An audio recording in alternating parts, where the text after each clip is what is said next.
Hello and welcome to another exciting video here in Mathland. Today we're going to be talking about solving compound inequalities. Okay, so hopefully we've got the inequalities situation set. If you are still confused with inequalities, go check out those videos with absolute value and just regular inequalities.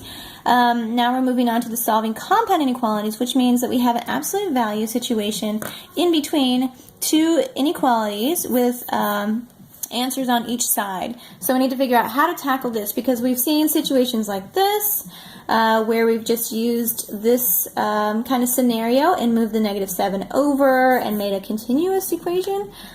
And now we have something on the other side. So let's go ahead and see what we can do here. So we know that if we were to just kind of close off one end of the inequality, it might be a little bit easier, and that's exactly what we're going to do. So I'm going to take this situation right here and I'm going to move it over here. So I've got 4 is less than absolute value of x minus 3, and then I'm going to take this situation right here and I'm going to move that over here. I've got absolute value of x minus 3 is less than or equal to 7. Okay, so I'm going to work one at a time and then put them together in the end. Okay, so here we go.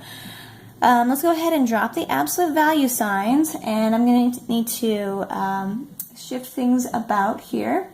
So I'm going to solve for my x here. But I'm going to move things around because usually we see our solution on the right side, so I'm going to move this around a little bit. And I'm going to put x minus 3, and that greater sign, or that inequality was open towards the absolute value, so I'm going to keep that the same and move my 4 here. So move it around so it looks kind of like what we've been solving so far with our answer on the right side of the inequality. Okay, so now we can determine whether we have two different equations or one continuous equation. And now with my inequality here, I know that that kind of looks like a D. So I'm going to have different equations. So that inequality is right there. Okay, so let's go ahead and break that down. I'm going to drop the absolute value and check out that video if you need a refresher on that.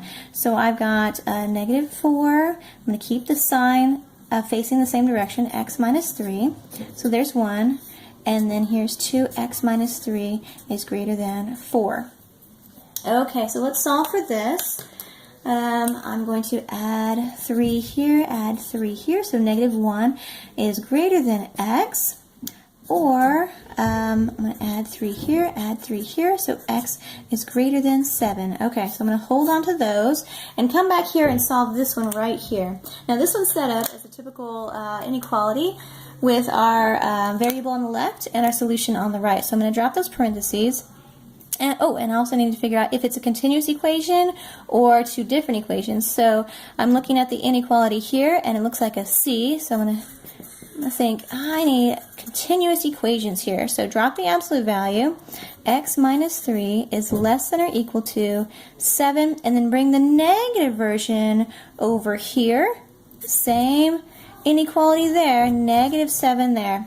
So I'm going to solve for this, and if you need a refresher on that, go check out those videos. So we've got -4 is less than or equal to x, which is less than or equal to 10. Okay, so I'm going to go ahead and graph these independently and see how the graphs come together. So this one, I've got an in between. X is in between these two numbers, so -4 and 10. And they're going to include those numbers because we've got an equal sign on the bottom there, and x is in between those. Okay, so now this one, let's see what this one looks like. We've got, let's see, a -1, and let's say a 7's right here. And x is going to be less than that, and it's not going to include that. Okay, or x is greater than 7. It's not going to include 7 here, so I'm going to shade everything above it that way. Okay, now we're going to put these graphs together. Okay, if I were to overlay this, I've got a 7 here, and say that's 7, and it does not include that, but it shades everything that way. And then this one, the -1, he's right here, and that's an open circle, and he's going to shade everything that way. Okay, so it's going to, your final graph is going to include everything that the two graphs have in common. So I'm going to shade the area that it has in common. So from the -4, it has this stuff in common to the 0. And from 7, it has all of this stuff in common to the 10. So our final graph here is from -4 to -1. I've got a solid circle here, open circle here, and shade everything in the middle there. Okay? And then from here, I've got 7, open circle at 7, and solid circle at 10. And I shade everything in the middle there.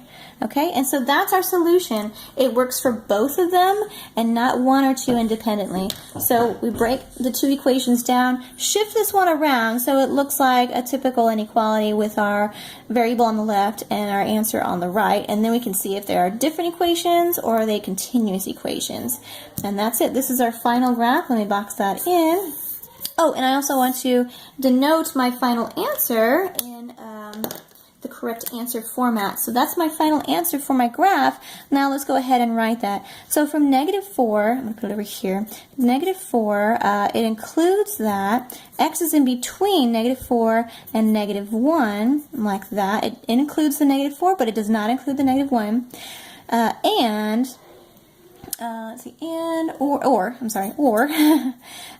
from 7 to 10 with X in the middle. X does not include 7, but it does include the -10. So either your answer is in between these two numbers or these two numbers, and that's it. Final answer. Enjoy.